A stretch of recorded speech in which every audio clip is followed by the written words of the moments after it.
नमस्कार दोस्तों, गुरु संस्कार चैनल पर आप सभी दर्शकों का एक बार फिर से स्वागत है। दोस्तों, मैं अपनी बात बताने से पहले आप लोगों के सामने एक छंद बोलना चाहता हूँ। होंठ लगाई बांसुरी तो ठहर गया व्रज धाम, थिरकने लगी राधा जब मुस्कुराया घनश्याम। सुना है तू हर जर्रे जर्रे में रहता है, फिर जमी पर मस्जिद तो कहीं मंदिर क्यों है। तू ही लिखता है हर किसी की मुकद्दर यहाँ, तो फिर यहाँ कोई इतना बदनसीब और कोई सिकंदर क्यों है। तो दोस्तों, अभी आप गुरु महाराज के मुख्य बिंदु से एक भजन सुन रहे थे। दोस्तों, इस प्रसंग को पूरा सुनने से पहले गुरु महाराज एक भजन सुना रहे हैं। तो दोस्तों, पहले ये भजन सुने, इसके बाद हम कथा की ओर बढ़ेंगे। दे दे जोगिया यही गुण गाऊं मैं, राम रंग राजू राम गुण गाऊं मैं। दे दे जोगिया यही कर पाऊं मैं, राम रंग राजू राम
ये आनंद स्वर्ग में नहीं है, ये आनंद वैकुंठ में नहीं है प्यारे।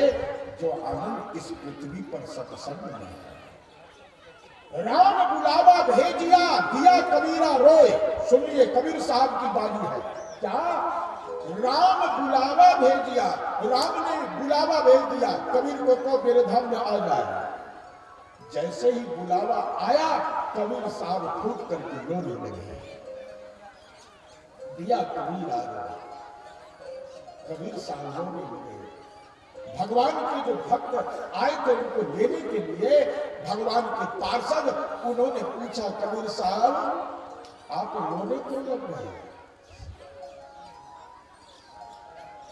कबीर साहब ने कहा मैं इसलिए रो रहा हूं, जो आनंद यहां है वो आनंद उस वैकुंठ धाम में नहीं है। उन्होंने कहा वहां तो भगवान के पास रहोगे। बोले वो तो ठीक है, परंतु जो आनंद यहाँ सत्संग में सो वैकुंठ में है। यहाँ जो मैं भगवान का चरित्र गाता हूँ और हजारों लोग सुनते और आनंद लेते हैं, इसमें जो आनंद है वो आनंद वैकुंठ में नहीं है। इसलिए मैं मरना नहीं चाहता, मैं तो इस पृथ्वी पर रह करके राम का गुण गाना चाहता हूँ। यह मोक्ष की मारो बोली, कौन मोक्ष ले। जिसको मोक्ष चाहिए वो मोक्ष के पीछे पड़े। राम भक्त कहता मुझे मोक्ष नहीं चाहिए।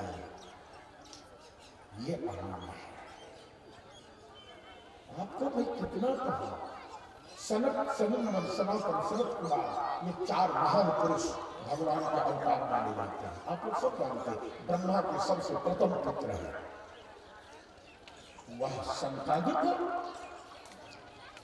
कथा रच रहे थे। भगवान ने दर्शन दे दिया, कथा हो गई बंद। सब ठाकुर जी आए तो उनके सेवा में लगे। भगवान ने कहा संतादिकों आपने बहुत सुंदर कथा सुनाई, मंत्र मुग्ध श्रोता है और आपके इस कथा से मैं भी प्रसन्न हो। आप भगवान मानो क्या चाहते हो। तो सनकादिक ने भगवान से क्या मांगा सुन लीजिए, आप आश्चर्य होगा। बोले जब मैं तुम्हारी कथा लोगों को सुनाऊं उसमें तुम दर्शन देने में पाओ। आपको आश्चर्य होगा, भगवान के दर्शन के लोग तरफते हैं, तरसते हैं, लेकिन सनकादिक ने भगवान को मना कर दिया। बोले उसमें मत आना। बोले क्यों। बोले कि मैं उस दर्शन को भी नहीं चाहता हूं कि जिस दर्शन से कथा बंद हो जाए। आपकी कथा बंद होना ये बहुत मुसीबत मेरे लिए है। इसलिए प्रभु जब तक मैं कथा बाचू आप मत आना, जब कथा पूरी हो जाए तब आना। देखिए तो कथा का क्या आनंद है। इसलिए प्रेमियों सर्वस काम दीन सब पाहु, लेकिन जेहि पावा रखा नहीं, जो पाया उसने नहीं रखा। प्रेमियों आगे बहुत सुंदर एक अब कथा सुनाने जा रहा हूं। बाल कौन सी कथा।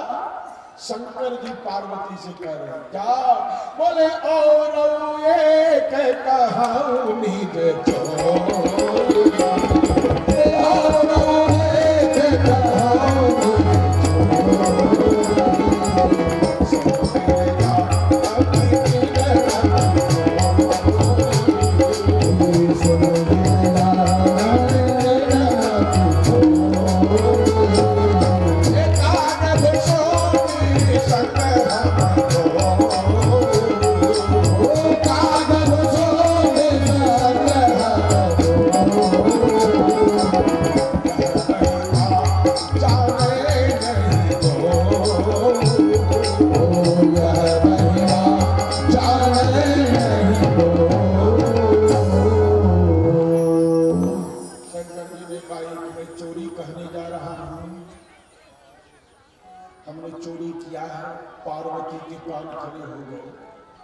तो मेरी बदनामी है।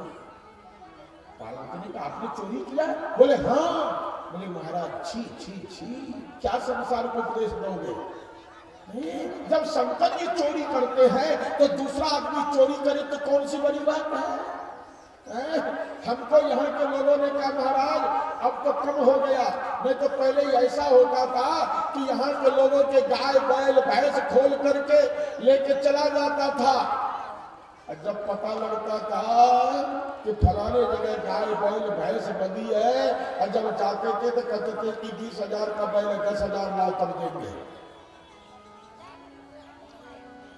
देखो गलत हो या झूठ हो, मैं जो आपके यहाँ सुना हूं सो आपके सामने दिख रहा है। क्या नीति है संसार? लोग इस प्रकार से चोरी करके अब बरजोरी पैसा लेते हैं। ऐसे व्यक्ति को सुख तो मिल जाएगा कुछ देर के लिए कि उस पैसे से मोटरसाइकिल खरीद ले, मकान बना ले, लेकिन इसका परिणाम कभी अच्छा नहीं होता। शांति नहीं मिल सकती है। शंकर जी ने कहा मैंने चोरी की, पार्वती ने कहा आपने चोरी की। भगवान शंकर ने कहा देवी चोरी चोरी में अंतर है। बोले क्या? बोले कुछ चोरी व्यक्ति के हाथ में हथकड़ी लगा देती है, लेकिन कुछ चोरी व्यक्ति की हथकड़ी को काट भी देती है। बोले अच्छा तो वो कौन सी चोरी है? बोले सुनो, दुनिया में सब चोर चोर, सभी चोर है, हम भी चोर है, आप भी चोर है। आपको भी कौन सा चोर? तो ब्रह्मा चोर हरि बछड़ा चुराए। ब्रह्मा भी चोर है, भगवान का बछड़ा चुरा लिया, भगवान को चुरा लिया। भागवत में लिखा है ब्रह्मा चोर हरि बछड़ा चुराए। और सुनो, बोले इंद्र चोर गौतम नारी पर धाए। इंद्र भी चोर है। सूरदास ने इसको गाया है। और अंतिम पद सुन लो, सूरदास में कहां लगी वर्णन माखन चोर कढ़ाई। सूरदास ने कहा कि अरे हमारा कृष्ण भी चोर है, वो माखन चोर मन का चोर है। और प्रेमियों याद रखिए, चोरी करना है तो मन की चोरी करो जो कृष्ण ने किया है, धन की चोरी मत करो। एक जगह कथा हो रही थी, एक व्यक्ति ने हमसे कहा महाराज यही की बात सुन लो, यही की बात बता रहा हूं। कल चाहे परसों एक माँ से जी ने कहा मेरे पैर की शनि चली गई। मैंने कहा शनिचर चला गया कैसे? बोले कोई हमारा जूता ही नहीं ले गया। हमने कहा चल आपके अंदर खुशी तो है, आइए मुझे ऐसे लोगों के लिए एक कविता सुन लो। क्या? आइए प्रिय भक्तगण कथा सुन लीजिए। आइए प्रिय भक्तगण कथा सुन लीजिए, पढ़ चुके पोथी बहुत, आज कुछ गुण लीजिए। क्या? शौक से फटी हुई चप्पल पहनकर झूमते हुए कथा में आइए, अंतिम में छांट कर अच्छा चप्पल ले जाएगा। गलत नहीं करना। आइए प्रिय भक्तगण कथा सुन लीजिए, पढ़ चुके पोथी बहुत, आज कुछ गुण लीजिए। फटी हुई चप्पल पहनकर झूमते हुए आइए, अंतिम में छाट कर अच्छी चप्पल ले जाइए। अरे बात कोरी कल्पना नहीं, बात कोरी नहीं, कोई कोरी कल्पना नहीं। बोले सब प्रभु की वस्तु इसलिए कोई चोरी नहीं है, सब भगवान की वस्तु है, क्या चोरी? अरे प्रेमियों चोरी ही करना है तो शंकर जी ने जो चोरी की है वो चोरी करो, जिस चोरी में प्रेमियों आनंद है, परमानंद परमात्मा मिल जाता है। शंकर जी ने कहा मैं जा रहा हूं। पार्वती ने कहा कहां जा रहे हैं? पार्वती से भगवान ने कहा कि राम जी का अवतार हो गया अयोध्या में, मैं दर्शन करने जा रहा हूं। पार्वती ने कहा तो क्या आप ही दर्शन करोगे, मैं नहीं करूंगी क्या? शिव जी ने कहा देवी मैं तुमको ले जाना नहीं चाहता। बोले क्यों? बोले इसलिए कि एक बार तुमको साथ में ले गया तो तू कथा नहीं सुनी, और जब वहां से चले तो राम जी की लीला देख करके तू इतनी असमंजस में पड़ गई कि मेरे समझाने से नहीं समझी और तुमको मरना पड़ा था, ये दूसरा शब्द मिला है। तो भगवान तो उस समय सीता जी के वियोग में रो रहे थे, और इस समय भगवान जन्म लिए तो बाल रूप में रो रहे हैं। तुम भी वहां जाओगे तो वही रोना देखोगे, तो तुमको फिर शंका हो जाए और कहीं समाधान ना हो तो मेरी पत्नी मर जाए तो मुझे कितना दिन तक तुम्हारे वियोग में तड़पना पड़ा था। इसलिए मैं चाहता हूं कि तू जिंदा रहो, तुमको शंका ना हो। तब इस बात को सुन के ने कहा प्रभु अब ऐसा नहीं होगा, उस समय मैं सती थी, अब मैं पार्वती हूँ, अब मैं श्रद्धा हूँ। मैं उसमें बुद्धि थी, अब श्रद्धा हूँ। शंकर जी ने कहा कि एक शर्त है। बोले क्या? बोले तू चलना चाहती है मैं ले जाऊंगा, लेकिन अयोध्या वासी सरल है, और सरल व्यक्ति की वाणी में अंकुश नहीं होता है, क्योंकि सरल है, जो मन में आएगा वही बोलेगा। ये तो चतुराई लोग होते हैं कि मन में जहर रखते हैं, अंदर से मीठा बोलते हैं, लेकिन केवल बोली मीठी निकलती है, बाद में देखो तो उनका आचरण जहर जैसा होता है। अयोध्या वासी ऐसे नहीं है, वो बड़े सरल है, जो मन में वही बाहर निकलता है। कहीं उनकी बात सुनकर के तुमको क्रोध आ जाए, किसी को श्राप दोगे तो पाप लग जाएगा, इसलिए मैं तुमको ले जाना नहीं चाहता हूं। पार्वती ने कहा भगवान मैं आपको वचन देती हूँ, क्या कि कितना भी कोई उठपटांग बोले मैं क्रोध नहीं करूंगी, श्राप नहीं दूंगी। बोले तब चल दिया। जैसे चले तो बैल ने कहा प्रभु मैं किस लिए हूं? अगर आप मेरे रहते पैदल जाओ तो मेरा जीना बेकार है। नंदी ने कहा, भगवान ने कहा तो चल तू भी चल। प्रेमियों जैसे ही आए अयोध्या में तो सरजू पा करके भगवान शिव ने कहा देवी एक काम करो, क्या कैलाश से बैल पर आओ, बैल थक गया है, इसलिए एक काम करो तू बैठेगा मैं इसको लेके चलूंगा। पार्वती ने कहा ठीक है महाराज को ऐसा ही करना। पार्वती बैठ गई, शंकर जी रस्सी पकड़ के जा रहे हैं, उधर से कुछ लोग आ रहे थे। उन्होंने लोगों को बोला, बोले सुनो सुनो सुनो सुनो।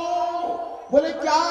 बोले मैंने शास्त्र में सुना है कि कलयुग में लोग औरत को सर पर बैठाएंगे, लेकिन ये तो त्रेता में हो रहा है। बोले कैसे?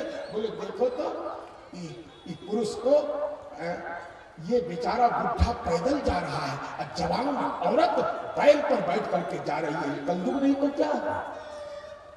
पार्वती ने कहा महाराज गुस्सा तो बहुत आ रहा। बोले नहीं अयोध्या वासी गुस्सा मत करना, शांति से रहो। तो पार्वती ने कहा एक काम करो। बोले क्या? बोले कि आप बैठ जाओ मैं रस्सी पकड़ के चलती हूँ। शंकर जी बैठ गए, पार्वती रस्सी पकड़ के चली। इतने में उधर से कुछ और भी लोग आ रहे थे, कुछ माताओं ने, उन्होंने कहा देखो तुम मर्दवा को, अपने तो बैल पर बैठा है, बेचारी सुकुमार स्त्री इस लपलपाती धूप में बिना चप्पल के पैदल पैर की रस्सी पकड़ के जा रही है, इसको निर्दयी को देखो दया भी नहीं आती है। पार्वती को तो क्रोध आया कि इसको इतना श्राप दूं जो अभी इसको मकड़ी बना दूं, लेकिन शंकर जी ने कहा श्राप मत देना। भगवान शंकर ने कहा देवी देखा मैं पहले कहा था अयोध्यावासी सरल होते हैं, जो मन में से बोल देते हैं। पार्वती ने कहा तो एक काम करें। बोले क्या? बोले प्रभु मैं भी बैठ जाता हूं। बोला हाँ ये ठीक है। पार्वती भी बैठ गई, शंकर जी बैठ गए। इतने में कुछ लोगों ने देखा, कुछ लोगों ने कहा सुनो जी। बोले क्या? बोले निर्दयी को देखे हो? बोले कैसा? बोले सामने देखो, बैल बेचारा बुढ़ा बिना शरीर जर्जर हो चुका है, चलने में थक रहा है, फिर भी दो व्यक्ति स्त्री पुरुष बैठ करके उस पर जा रहा है, उसको जरा सा बैल पर दया नहीं आती है। ये निर्दयी को देखो। पार्वती ने कहा महाराज आप बैठे तो कल्याण नहीं, हम बैठे तो कल्याण नहीं, दोनों बैठे तो कल्याण नहीं, अब क्या करें? भगवान शंकर ने कहा ये काम करो, दोनों उतर के चलो, बैल को खाली ले चलो। जब दोनों उतर के चलने लगे, बैल को खाली ले जा रहे हैं, तो इतने में कुछ लोगों ने देखा। उन्होंने कहा सुनो जी। बोले क्या? मूर्खों का दर्शन कराऊं? बोले क्या? बोले जिसके पास वाहन साधन न हो वो मजबूरी में पैदल जाए तो कोई बात नहीं, साधन रहते हुए और उसको खाली ले जा रहा है और अपने पैदल जा रहा है, ये मूर्ख नहीं तो क्या होगा? पार्वती ने कहा महाराज गुस्सा तो इतना आ रहा है कि इन लोगों को तुरंत खत्म कर दो। भगवान ने कहा नहीं नहीं नहीं नहीं नहीं, नहीं। ये अयोध्यावासी है और याद रखो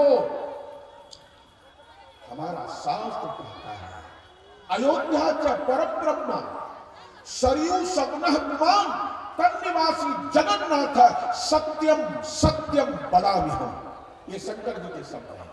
शंकर जी ने वहां पर कहा है, ये आपको पद्म पुराण का श्लोक है, वहां पर भगवान शंकर जी कहते हैं, ऐ पार्वती सुनो, अयोध्या च पर ब्रह्मा। ये अयोध्या निर्गुण ब्रह्म है, पर ब्रह्म निर्गुण ब्रह्म। सरयू सगुण पुमान, और ये जो सरयू महारानी है, ये साकार परमात्मा जल के रूप में, निराकार के रूप में बह रहा है। तन्निवासी जगन्नाथ। और इस अयोध्या में रहने वाले स्त्री पुरुष जितने हैं वो कौन है? बोले साक्षात जगन्नाथ भगवान के स्वरूप है। सत्यम सत्यम बदाम्यहम्।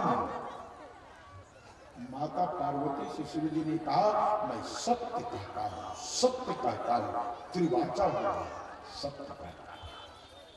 ये अयोध्या की महिमा। प्रेमियों, अयोध्या की महिमा का वर्णन कौन कर सकता है? भगवान राम ने भी एक ही चौपाई में कह दिया कि यद्यपि सब वैकुंठ बखाना, वेद पुराण विदित जग जाना, लेकिन अवधपुरी सब प्रिय नहीं सो, यह प्रसंग जाने तो हो। ये स्वयं राम जी कहते हैं। ऐ बंदर भालुओं, हनुमान और सुग्रीव अंगद नलनील सुनो। बोले क्या? यद्यपि सब वैकुंठ बखाना, यद्यपि वैकुंठ को सबसे श्रेष्ठ कहा है और वेद पुराण में ये बात विदित है, सब जानते हैं, लेकिन अवधपुरी सब प्रिय नहीं सो। वो वैकुंठ भी अयोध्या के समान नहीं है, इसकी बराबरी नहीं कर सकता है। बोले क्यों? तो इसका एक कारण है। बोले अयोध्या कहीं नहीं जाती, लेकिन उस परमात्मा को अयोध्या में बार बार आकर जन्म लेना पड़ता है, बार बार परमात्मा को जन्म लेना पड़ता, इसलिए अयोध्या श्रेष्ठ है। भगवान राम अपने मुख से कहते हैं। भगवान शंकर ने कहा तो एक काम करो। बोले क्या? बोले करना यह है कि बैल तुम पशुओं में मिलकर के रहना, भगवान कभी जब बड़े होंगे गौशाला में आएंगे तो दर्शन कर लेना। पार्वती तुम स्त्री बन जाओ, स्त्री तो है ही हो, लेकिन अयोध्या की नारी के रूप में आ जाओ और जाओ तुम भगवान का दर्शन कर लेना। शंकर जी ने कहा कि मैं अब अकेले दर्शन का योजना बनाऊंगा कि मुझे कैसे दर्शन करना है। बस उसी समय प्रेमियों, भगवान शंकर सरयू में स्नान करके खड़े थे कि कागभुसुंडी जी आ गए। लिखा है, कागभुसुंडी संग हम दोऊ, मनुज रूप जाने नहीं को। कागभुसुंडी जी के साथ भगवान हो लिए। कागभुसुंडी जी ने पूछा, शंकर जी किस लिए आए हो? बोले राम जी का जन्म हुआ है, दर्शन करने आया है। कागभुसुंडी ने कहा हम भी दर्शन करने आए, लेकिन दर्शन कैसे? बहुत बड़ा महल है, उस महल के अंदर महल है, उसके अंदर एक महल है और उसमें एक कमरा जिसमें कि माता कौशल्या राम जी को गोद में लेके बैठी है, जहां की हवा भी डायरेक्ट नहीं जा सकती है, हम लोग कैसे जाएंगे? शंकर जी ने कहा एक काम हो सकता है। बोले क्या? बोले तू बंदर बन जा, मैं मदारी बन जाता हूं और देख वो खिड़की है, खिड़की के अंदर जो महल है उसमें भी सामने ही खिड़की है, उसके अंदर जो मकान है उसमें भी सामने खिड़की है जिसमें कि राम लला है। तो क्या?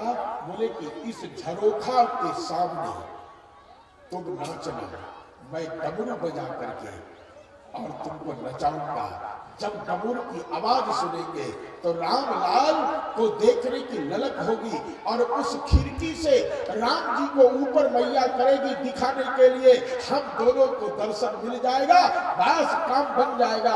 यही काम करो बेटियों। वही हुआ कि एक बने बंदर, एक बने कौन?